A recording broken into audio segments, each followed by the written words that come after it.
বদলে যাচ্ছে সমীকরণ। ইউরোপে আমেরিকার আধিপত্যের পতন, চিন্তায় ট্রাম্প।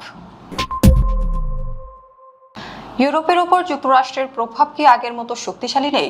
এই প্রশ্ন এখন আন্তর্জাতিক রাজনীতিতে নতুন করে আলোচনা এসেছে। বিশেষ করে সাম্প্রতিক ভূ রাজনৈতিক পরিবর্তন, রাশিয়া ইউক্রেন যুদ্ধ, মধ্যপ্রাচ্যের উত্তেজনা এবং যুক্তরাষ্ট্রের নীতিগত অস্থিরতা ট্রান্স আটলান্টিক সম্পর্ককে নতুন চাপে ফেলেছে।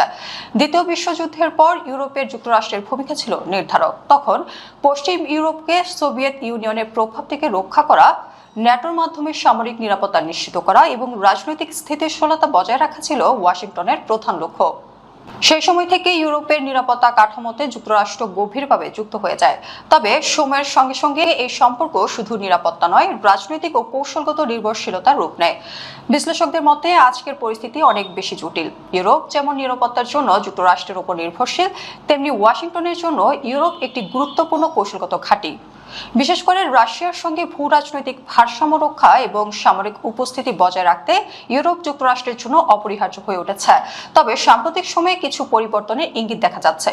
যুক্তরাষ্ট্রের নীতি পরিবর্তন, আন্তর্জাতিক সংঘাতে ভিন্ন অবস্থান এবং কিছু ক্ষেত্রে ইউরোপের স্বতন্ত্র সিদ্ধান্ত নেওয়ার প্রবণতা সম্পর্কে ভারসাম্য বদলে দিচ্ছে।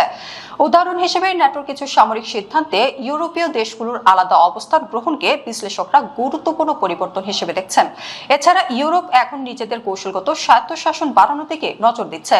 বিশেষ করে ফ্রান্সের পারমাণবিক নীতি এবং ইউরোপীয় ইউনিয়নের প্রতিরক্ষা সক্ষমতা বাড়ানোর উদ্যোগ এই পরিবর্তনের অংশ হিসেবে দেখা হচ্ছে। ইউরোপীয় নেতারা ধীরে ধীরে যুক্তরাষ্ট্রের ওপর একক নির্ভরতা কমানোর চেষ্টা করছেন। তবে বাস্তবতা হলো অর্থনৈতিক ও প্রযুক্তিগত দিক থেকে ইউরোপ এখনো যুক্তরাষ্ট্রের সঙ্গে গভীরভাবে সংযুক্ত। মার্কিন আর্থিক ব্যবস্থা, প্রযুক্তি কোম্পানি এবং সামরিক সহায়তা ইউরোপের জন্য এখনো অত্যন্ত গুরুত্বপূর্ণ।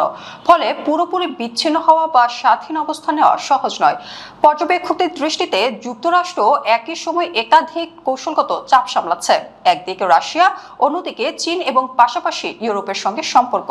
সব মিলে ওয়াশিংটনের জন্য একটি ভারসাম্য রক্ষা করা কঠিন হয়ে উঠেছে। এই চাপে ইউরোপ যুক্তরাষ্ট্র সম্পর্ককে নতুন করে পুনর্বিবেচনার পর্যায়ে নিয়ে গেছে।